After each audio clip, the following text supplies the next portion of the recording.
The Assassin's Creed series has enjoyed mixed fortunes since it was revamped from a stealth assassination sim into more of an open-world adventure series by ancient Egypt set Ass Origins. Although we really rather enjoyed the gladiator-style romp around the Greek islands in Ass Odyssey, Ass Valhalla's 100-plus hour running time felt tortuously padded and contained too little in the way of stealthy assassinations.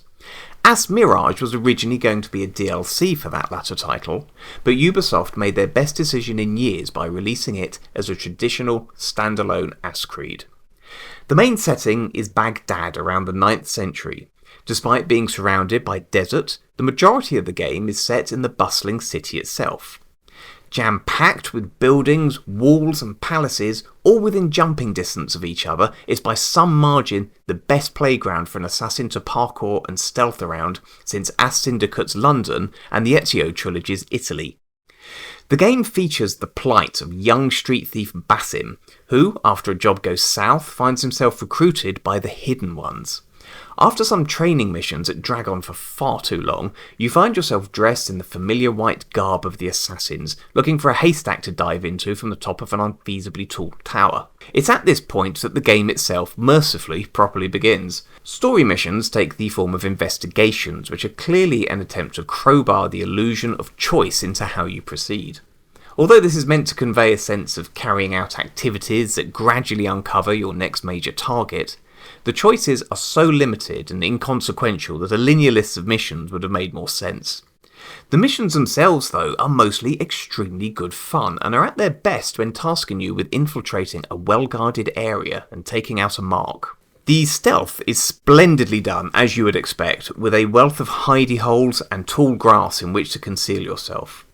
You can also gradually unlock and upgrade a wealth of helpful skills, such as the ability to insta-kill a second target whenever you pull off a stealth assassination, and a full kit of handy traps, bombs, noisemakers, and Batman-style smoke bombs to aid you in thinning out the local populace. An unexpected highlight lies in the contracts, which can be picked up from any of the local assassins' bureaus. These are surprisingly enjoyable, with the assassination missions rivaling those presented in the main questline.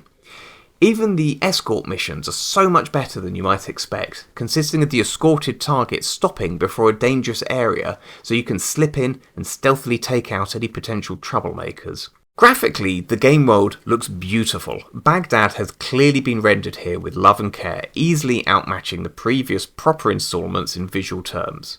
We do wish Ubisoft hadn't gone quite as wild with the haze, which takes some of the shine off of the otherwise impressive views. There's also a weird problem with the implementation of HDR in the PC version we tested, which means everything looks darker than it should without spending far too much time titting around with the settings. The audio is impressive across the board, with the music in particular dripping with more Eastern promise than the 1980s Turkish Delight adverts.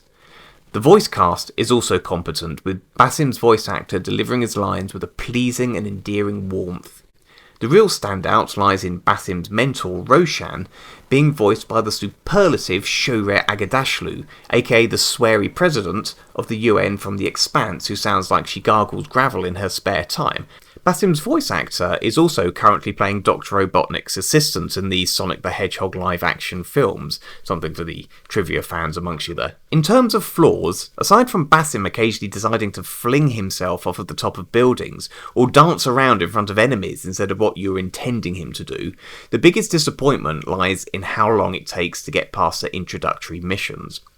Whether this was in service to the story or to justify Mirage's status as a full-blown game rather than DLC, the fact that this is a throwback to the AssCreeds of old negates the need for a ridiculously long breaking in of the player. When the credits rolled at the end of the 28 hours or so we spent with Ass Mirage, there was a note from the developers pointing out that the game is a love letter to the pre-Origins creeds, along with the fans who preferred them to the newer titles. In that respect, Mirage is an unqualified success. You could cherry pick the best 28 hours we had in Ass Origins, Ass Valhalla, and even Ass Odyssey, which we loved, and they wouldn't come close to the enjoyment we got to the 28 hours we had in this. The conspicuous lack of filler is simply the icing on the cake. So, summarising the good points, Baghdad is a perfect locale for a bored assassin to parkour around. There's absolutely no future or sci-fi shenanigans set outside of the Animus. Absolutely top-drawer stealth action. Engaging story missions and surprisingly enjoyable side contracts. A superb soundtrack and a pretty aesthetic. And indeed, this is the best gift Ubisoft could give to the original fans outside of bringing back Ezio. As for the downsides, well, HDR in the PC version doesn't work properly. The ending is somewhat vague and wishy-washy.